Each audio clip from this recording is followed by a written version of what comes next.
If it is given to me to save a life, all thanks.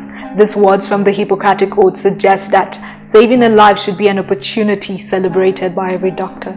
But what the oath doesn't capture is what doctors should do in the face of the option of paying the ultimate price for their patients.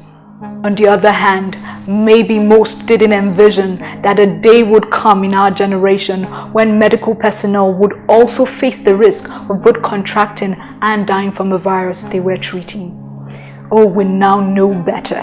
Medicine has shown us a new side that leaves us further in awe of the commitment of those entrusted with the sacred task of preserving lives amidst the global pandemic which started in Wuhan, China. Surely it must have seemed like business as usual in the medical centers across China's Wuhan city in early December 2019 when the coronavirus first struck.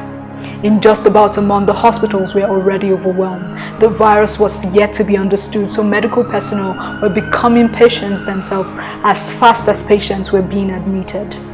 In 3 months, over 3,000 medical personnel in China alone were infected. It was like war, and doctors were racing to the front lines from all over the world to help manage the situation. Armed with their masks, suits, and the knowledge of their field, they took on this enemy threatening the entire human race. We saw medical personnel brace themselves up as commanders, leading the governments of the world, economists, and even world armies. But it was not long before the world realized that it was a battle we were losing and our commanders were falling. We were beginning to run an even bigger risk, losing those who knew how to fight.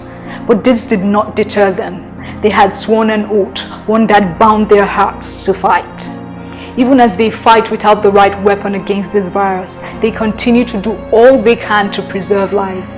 As the Hippocratic Oath says again, I will prevent disease whenever I can, for prevention is preferable to cure. This is what doctors across the world are resorting to as a limited solution, but not without the price of casualties. They are the casualties, medical personnel in the front line who paid with their lives. We will never forget these men and women who fought and continue to fight this battle. We remember 34-year-old Li Wenliang, China's whistleblower doctor who first called the attention of the world to the coronavirus, but later died of the same virus, leaving behind a child and a pregnant wife. The story of 51-year-old Liu Ziming, the deputy secretary and dean of Wuhan Wuchang Hospital, will be told in Wuhan, China for years to come. Most heart-wrenching was the sight of his wife Chai Liping, a nurse, screaming and running after the ambulance as his body was moved out of the hospital.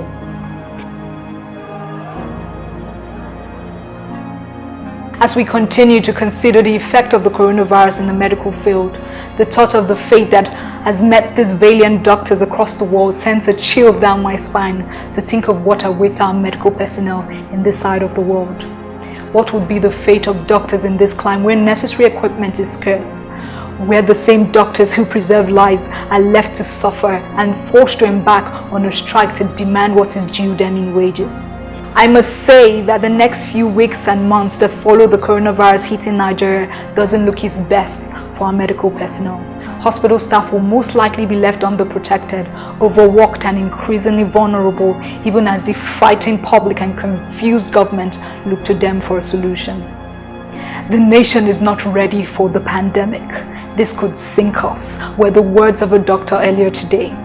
We all know that the Nigerian healthcare sector is ill-equipped to handle this. Hospitals have limited isolation rooms or even some basic safety gear like gloves and face masks. I cannot imagine how this would hit Nigerian medical personnel who represent the first responders and the frontliners in this battle.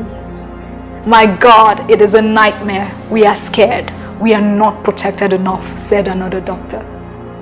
We are aware that the medical practice in Nigeria is in shambles and we have limited medical personnel to manage a large spread of the coronavirus. And on the other hand, pay packages are low. Actual payments of salaries is often irregular. In some states, government doctors' salaries are being paid on time monthly. The working condition is deplorable in most states, and working hours are long because of limited qualified personnel. The government hasn't still taken necessary measures to ensure our medical personnel are protected. So dear medical personnel, yes, the road ahead looks tough, and the work before you right now is one I do not covet. Still, I must say that I honor and respect you as a hero of our time. A hero wearing a mask and a protective gear, one who stands in front as a shield, fighting to protect the generation. I see you as a luminary that will be a reference point for generations to come. And though this may seem vague, I stand in solidarity with you. For as the popular saying by William Shakespeare goes, cowards die many times before their death. The valiant never taste death but once. As much as I do not wish death upon you, I encourage you to be valiant in these times, for it will be your name written in the sands of time. For those who live through this, may this battle be one you fought from conscience, not for gain, but for country, for humanity and God. Take necessary precautions, comrade. Fight to live as you fight to save.